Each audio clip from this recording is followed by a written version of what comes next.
Assalamualaikum warahmatullahi wabarakatuh. Apa kabar semuanya? Semoga kita dalam keadaan sehat dan dalam lindungan Allah Subhanahu wa Ta'ala. Amin, amin ya Rabbal 'Alamin. Sebelum kita memulai pelajaran pada hari ini, marilah kita sama-sama melafazkan lafaz basmalah. Bismillahirrahmanirrahim. Pada pertemuan hari ini, kita akan membahas materi tentang bersatu dalam keragaman dan demokrasi.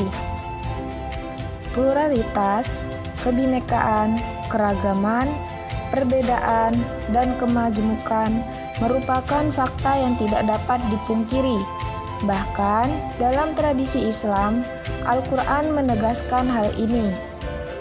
Sebagaimana dijelaskan dalam beberapa firman-Nya, antara lain terdapat dalam Quran Surat Hud ayat 118 yang berbunyi,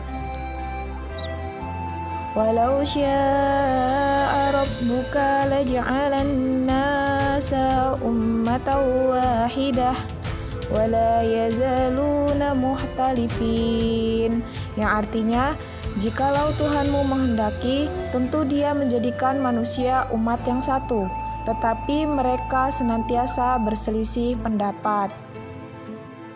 Islam telah memberikan sinyal bagaimana kaum muslimin menyelesaikan perbedaan dengan bermusyawarah dalam segala urusan.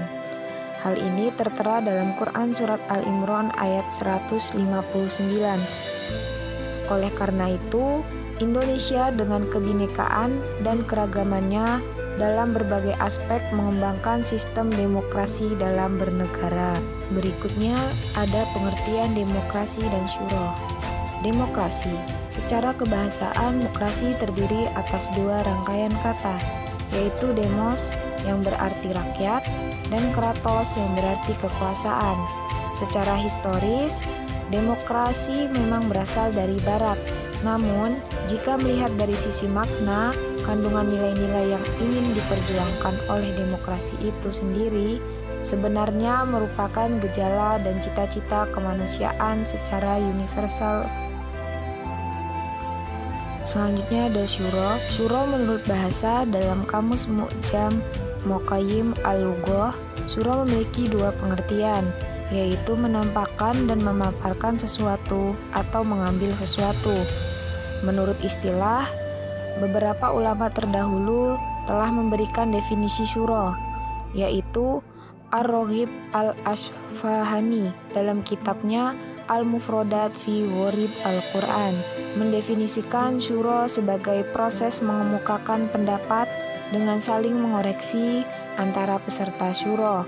Selanjutnya ada Ibnu Al-Arabi Al-Maliki dalam Ahkam Al-Quran mendefinisikannya dengan berkumpul untuk meminta pendapat dalam suatu permasalahan yang peserta syuronya saling mengeluarkan pendapat yang dimiliki.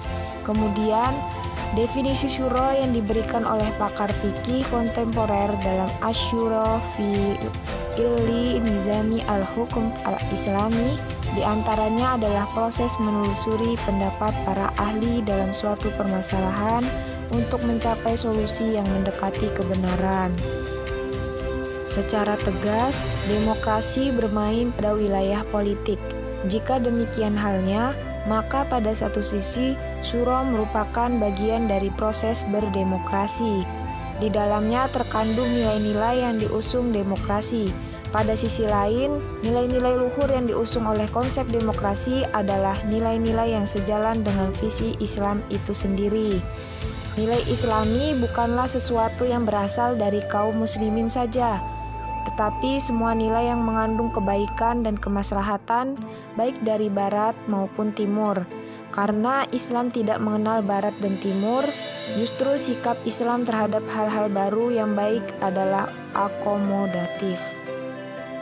Berikut pandangan para ulama tentang demokrasi. Pertama ada Abul A'la Al-Maududi. Al-Maududi secara tegas menolak demokrasi. Menurutnya Islam tidak mengenal paham demokrasi yang memberikan kekuasaan besar kepada rakyat untuk menetapkan segala hal. Demokrasi adalah buatan manusia sekaligus produk dari pertentangan Barat terhadap agama, sehingga cenderung sekuler. Yang kedua ada Muhammad Iqbal. Menurut Iqbal, sejalan dengan kemenangan sekularisme atas agama, demokrasi modern menjadi kehilangan sisi spiritualnya, sehingga jauh dari etika. Demokrasi yang merupakan kekuasaan dari rakyat, oleh rakyat, dan untuk rakyat telah mengabaikan keberadaan agama. Kemudian Iqbal menawarkan sebuah model demokrasi. Pertama ada tauhid sebagai landasan, kedua ada kepatuhan pada toleransi sesama, ketiga ada tidak dibatasi wilayah ras dan warna, dan yang terakhir, yang keempat, penafsiran hukum Tuhan melalui ijtihad. Yang ketiga ada Muhammad Imaroh. Menurut Imaroh, Islam tidak menerima demokrasi secara mutlak dan juga tidak menolaknya secara mutlak. Dalam demokrasi, kekuasaan legislatif secara mutlak berada di tangan rakyat. Sementara dalam sistem syuro, kekuasaan tersebut merupakan wewenang Allah Subhanahu wa Ta'ala. Ialah pemegang kekuasaan hukum tertinggi. Keempat, ada Yusuf Al-Qaradawi. Menurut Al-Qaradawi, substansi demokrasi sejalan dengan Islam. Hal ini bisa dilihat dari penetapan hukum yang berdasarkan suara mayoritas, juga tidak bertentangan dengan prinsip Islam. Salah satu contohnya yaitu dalam sikap Umar yang tergabung dalam syuro, mereka ditunjuk Umar sebagai kandidat khalifah dan sekaligus memilih salah seorang di antara mereka untuk menjadi khalifah berdasarkan suara terbanyak. Sementara lainnya yang tidak terpilih harus tunduk dan patuh. Jika suara yang keluar 3 lawan 3, maka mereka harus memilih seseorang yang diunggulkan dari luar mereka, yaitu Abdullah ibnu Umar. Kelima, Salim Ali Al-Bahasnawi. Menurut Salim Al-Bahasnawi, demokrasi mengandung sisi yang baik yang tidak bertentangan dengan Islam dan memuat sisi negatif yang bertentangan dengan Islam. Sisi baik demokrasi adalah adanya kedaulatan rakyat selama tidak bertentangan dengan Islam.